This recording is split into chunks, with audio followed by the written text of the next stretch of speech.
Jamais sans la grâce, une dévotion matinale proposée par l'Église évangélique de la grâce en collaboration avec l'Institut théologique de Cotonou.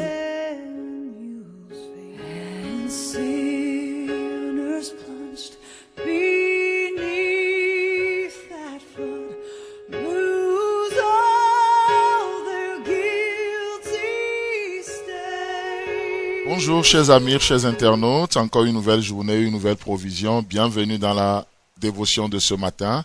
Père, merci beaucoup pour ce chemin que tu nous as fait faire pendant tous ces jours par rapport à ce passage de Luc 22. Nous prions vraiment que tu nous bénisses encore, que tu nous ouvres l'entendement, notre entendement ce matin encore une fois Jésus. Amen. Donc Luc chapitre 22 et ce matin nous allons terminer avec ce merveilleux passage. Luc chapitre 22, le verset 31 et 32, où il est écrit: Le Seigneur dit, Simon, Simon, Satan vous a réclamé pour vous cribler comme le froment. Mais j'ai prié pour toi afin que ta foi ne défaille point. Et quand tu seras revenu, affermis tes frais. Amen. Ça fait quelques jours, nous sommes sur ce verset ou sur ce passage et on est en train de voir combien l'efficacité de cette âme que Dieu nous a donnée, et cette âme n'est rien d'autre que la prière. La prière. Et Dieu veut que nous soyons conscients de ça. Là, il y a quelques jours en arrière, nous avions pris du temps pour prier aussi. Faites cet exercice de prier pour les gens. Vous savez, parce que c'est ce que Jésus fait ici. Pierre est exposé aux activités démoniaques. Et qu'est-ce que Jésus lui dit? J'ai prié pour toi. J'ai prié pour toi. Et quand tu seras revenu, affermis tes frères. Laissez-moi vous dire que aujourd'hui, ce que le monde a besoin de nous, c'est beaucoup plus nos prières. Le monde n'a pas besoin de nos critiques. Nos frères n'ont pas besoin de nos critiques, non, ils n'ont pas besoin qu'on mette le couteau dans la plaie encore. Ils ont besoin que nous ayons sur nos genoux en leur faveur. C'est ce que Jésus fait. Jésus pouvait faire des reproches à Pierre. Mais Jésus dit non, j'ai prié pour toi. Pierre, au-delà de qui tu es, j'ai prié pour toi. Et laissez-moi vous dire que si Jésus a prié pour Pierre, il prie encore aujourd'hui pour toi et pour moi. Parce que la Bible nous dit que quoi? Il est assis à la droite du Père et il intercède pour nous aujourd'hui, n'est-ce pas? On peut lire 1 Jean chapitre 2, le verset 1. Ce matin, 1 Jean chapitre 2, le verset 1, il nous est dit: Mes petits enfants, je vous ai écrit ces choses afin que vous ne péchiez point. Et si quelqu'un a péché, nous avons un avocat auprès du Père, Jésus-Christ le juste. Donc, l'idéal, c'est quoi? C'est que je vous ai écrit ces choses pour que vous ne péchiez point. Ça, c'est l'œuvre de la parole de Dieu en nous. Mais au même moment, la Bible sait, tant que nous sommes dans cette chair, nous tendons vers la perfection, c'est vrai. Mais, qu'est-ce qui va se passer? Ce n'est que lorsqu'il Christ reviendra dans sa gloire, et la Bible nous dit que nous le verrons tel qu'il est, ce n'est qu'en ce moment-là que nous serons transformés en la même image que lui.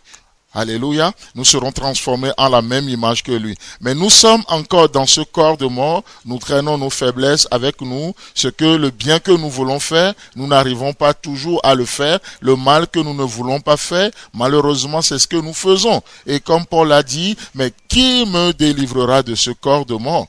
Gloire soit rendue à Dieu, à Jésus-Christ, qui est mort pour nous, qui nous a délivrés en termes de position et qui nous délivre jour après jour aussi. Donc, il dit, je vous ai écrit ces choses afin que vous ne péchiez point.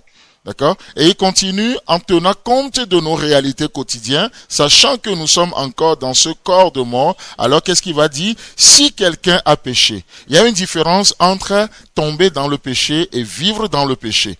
On peut tomber dans le péché, mais on n'est pas appelé à vivre dans le péché, à faire du péché notre style de vie. Ça, c'est encore un autre sujet. Donc, ce n'est pas de ça que la Bible parle ici, mais il est dit que si quelqu'un a péché, s'il arrivait que quelqu'un tombe dans le péché, qu'est-ce qui se passe? Nous avons un avocat auprès du Père, Jésus-Christ le juste. Il intercède pour nous. Il parle en notre faveur. Il parle en notre faveur. Et laissez-moi vous dire que nous aujourd'hui, on n'a pas autre chose à faire que ça. Et ça, je crois que c'est la manifestation de la foi. Croire le meilleur pour les gens.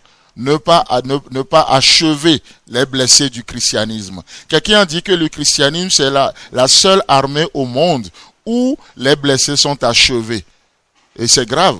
Donc, les blessés, qu'est-ce qu'on est appelé à faire? Tout comme Jésus l'a fait vis-à-vis de Pierre, on est appelé à restaurer les gens. On est appelé à intercéder pour les gens. Vous savez quoi? Satan réclame les couples aujourd'hui. Les satanistes prient, ils jeûnent même pour que les couples se divisent. Mais qu'est-ce qui se passe? Jésus intercède pour les couples et nous sommes aussi appelés aujourd'hui à faire de même, à intercéder pour nos enfants, à intercéder pour les couples, à intercéder pour les hommes de Dieu, à intercéder pour les âmes qui se perdent. Parce que Satan sans cesse réclame les gens.